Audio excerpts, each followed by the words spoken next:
Hey everyone, welcome back to the Chessyard. This is Dhairya Bagga, and I'll be playing the 5 minute blitz today on lichess. So yeah, let's get started and see how it goes. Got the white pieces here. We'll play the queen's pawn opening d4 for when knight to f3. He moves pawn c6. We'll develop the bishop to f4. So before moving the center pawn, developing the bishop, and now e3, strengthening the center, developing the other bishop to d3.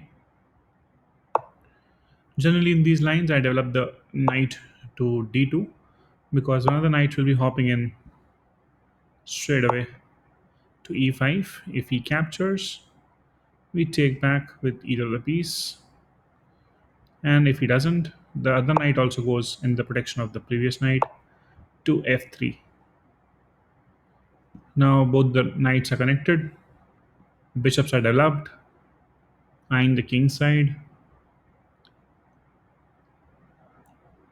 So yeah, good development way.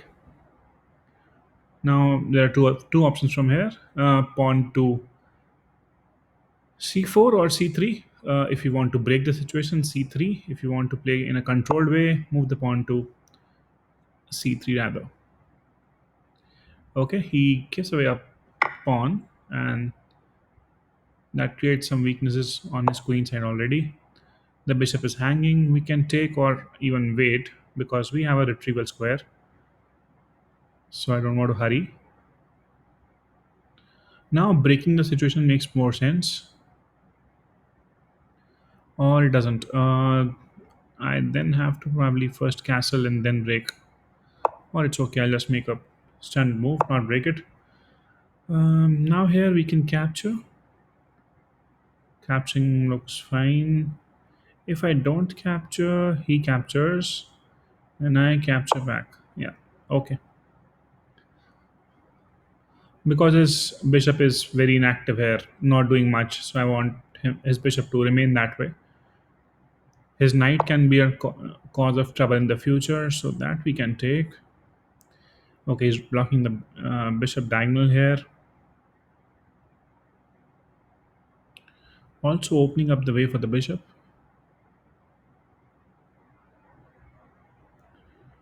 We can exchange the knight, take the other knight on the active square.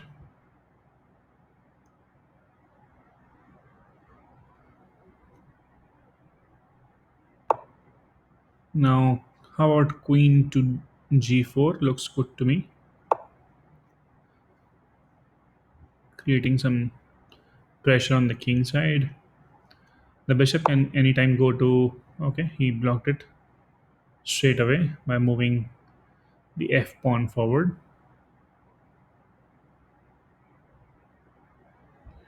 We need to retrieve this,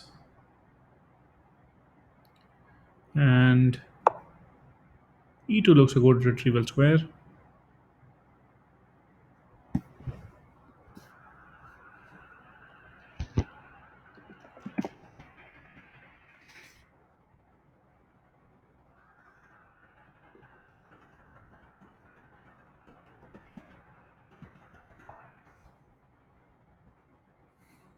Here he is trying to exchange, which is okay. How about bishop attacking the queen? That gives a good square for the knight as well in future. Yes. Knight to d7, attacking the rook as well as the bishop. Don't give pieces on the opponent's turn. Now, if I capture, he takes back with the queen probably. Let's see. With the knight. Now, bishop on e5, always eyeing the king side diagonal.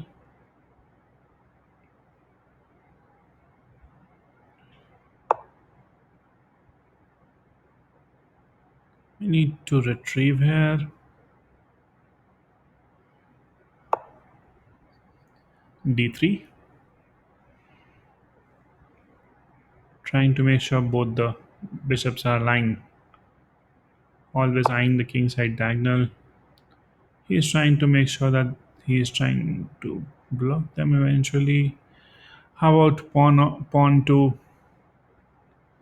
f3? But then he gets one square remaining.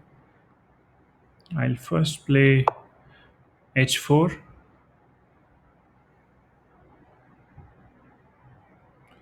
That can even make him do a blunder by moving the knight to g3 because he will think the pawn has moved forward. Now he will be tempted to move g3, forking queen and the rook.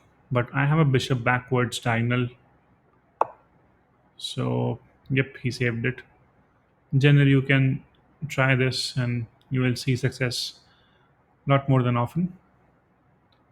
I can continue to push the pawn forward, creating some additional pressure. Now he blocks it, weakens his king side further. Now we have to decide when to play the move g4 here. G4 looks tempting, but after he captures, yeah, let's play g4. We can castle on the queen side anytime, so if required. He takes, we take back with the pawn. If he doesn't, we take with the pawn. He takes back, and we take with the bishop. So he has to take. He takes. He's trying to break open the other file. If I now take, wait, first I'll take the knight so that he takes with the queen and the pawn on b file can be captured without losing anything. Or I can first attack the queen as well. No. Then he gets a chance to bring back the queen. So we won a pawn here. Now we can attack the queen, which gives a check now. I'm okay. Nope. If I move, let's move the king only. The idea is not to give away the g pawn. The pawn is very good there. Now we can take back. Yes, we can. The king in the center is never safe, but I'm 2 pawns up. Things can turn pretty quickly.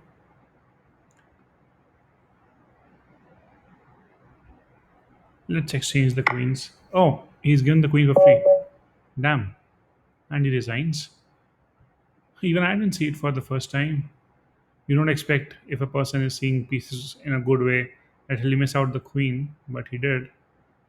Even if he didn't miss out the queen over there, what was the game situation? It was in favor of white 2.5, 2.9. So yeah, pretty good. We were in control of the game, as I said. Nothing to be bothered about.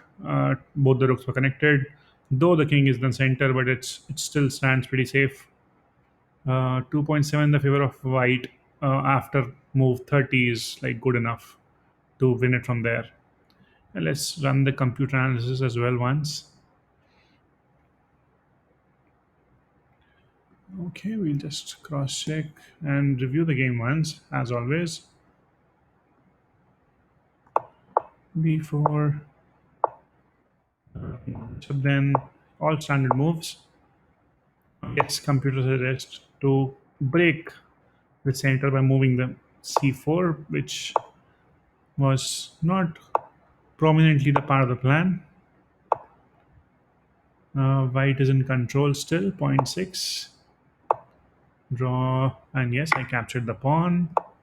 He went back. Computer suggesting to castle, where I went for strengthening the center a bit. And then he aligns. Computer suggesting take the bishop, which I didn't for that time. So dark square bishop for black is always important. But here the dark square bishop was not doing anything but just sitting inactive on e7. So I thought of maintaining that pressure as much as possible, which led to even an inaccuracy by him by moving the knight uh, on e4. Here I had to take advantage of it by first moving the bishop and pinning the piece. Then he goes back to save, and then we can get one more piece, queen, and we are probably going to crush the black pieces here. After he moves, bishop eyeing the diagonal, so he has to save the bishop. But if he tries to save the rook here by moving, which can be considered an okay move, computer testing go for the crush, and then yeah, nothing will be remaining from there on. You can there's too much of pressure on the knight. The rook is hanging, so lots of pieces completely pinned and forked. So yeah, a good attack from white could have been here. So I missed the bishop move. Rather, I exchanged the knight on d7. He takes back. Now I went with the queen again, with the knight. Queen to g4 again was okay. After so yeah, the idea of g4 was also this, that if he opens up the f file, that weakens the king's safety. You castled king for the safety purpose only, and now you are opening up your king side, so that's considered bad. So I got back on the right retrieval square as well, as computer suggesting. After that, he develops the bishop. I move bishop here. Computer suggesting don't move the bishop but start with the h pawn, which I did few moves later on in the game. Yeah, knight was the best move again here. And then suggesting to take the bishop. I took, he takes back with the knight. I tried to pin the knight. He's saying retrieve the bishop. Yes, doing correctly. And then he's saying break the situation by moving and g4. I first went with h4. Uh, I wasn't much confident on directly going with g4. He started opening his other side as well. Here, yeah, this was very tempting. Actually, I've seen many people moving the knight here, trying to fork queen and the rook, but they missed the bishop back diagonal. And that could have been deadly. That was kind of a trap. I set it up, but he didn't fall into it. And then he takes the knight back. I push my h pawn forward to h5, which he again now to stop it. Actually, didn't need to stop this because after I move it forward one more step, suppose he moves the knight and I push the pawn forward. This is actually more safer for black here. He can just push the pawn forward and or even not even move the pawn forward. It's not required. Uh, he can stay safe behind the pawn.